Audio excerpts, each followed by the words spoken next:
আমাকে বিশ্বাস আছে। আমি আমাদের সপ্তম শ্রেণীর গল্পের শেষ পর্যায়ে এসে একটি বক্তব্যের মাধ্যমে সমাপ্ত করছি।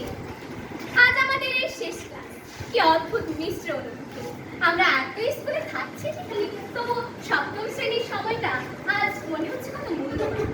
এই বেঞ্চ, এই বই, এই বন্ধুরা কেউ বদলাবে না, তবু ভিতরে ভিতরে আজ বুঝতে পারছি আমরা একটু বড় হয়ে যাচ্ছি। রবীন্দ্রনাথ বলেছে, নবীন পথের যাত্রীরা ভয় কি তোমার?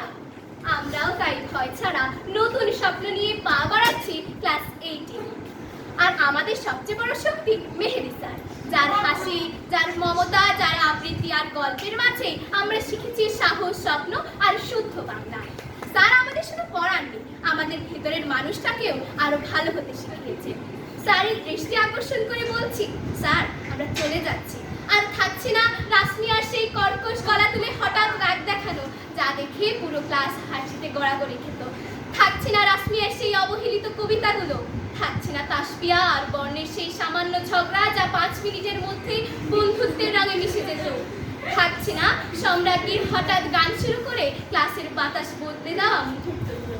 থাকবে না উনাইশা আর রাফার পড়া বলার মিষ্টি প্রতিযোগিতা।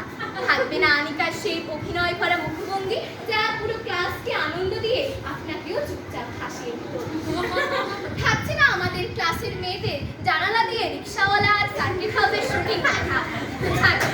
থাকছে না অনুর চিকন গলার গান আর সুহির দিদিকে দাদি বলার হাস্যকর মুহূর্ত। এই ছোট ছোট মুহূর্তগুলোই আমাদের ক্লাস 7-কে একটা গল্পের বই বানিয়েছে, যার প্রতিটি পাতায় হাসি, কান্না, শাসন, ভালোবাসা সবকিছুর রং মিশে গেছে। নজরুলের ভাষায় জীবনের পথ চলা কখনো থামে না। 7-এর স্মৃতিগুলো আমরা রাখবো আমাদের হৃদয়ের কোমল কোণে, আর সামনে খুলে যাবে নতুন হাসি, নতুন পাঠ, নতুন গল্পের দরজা।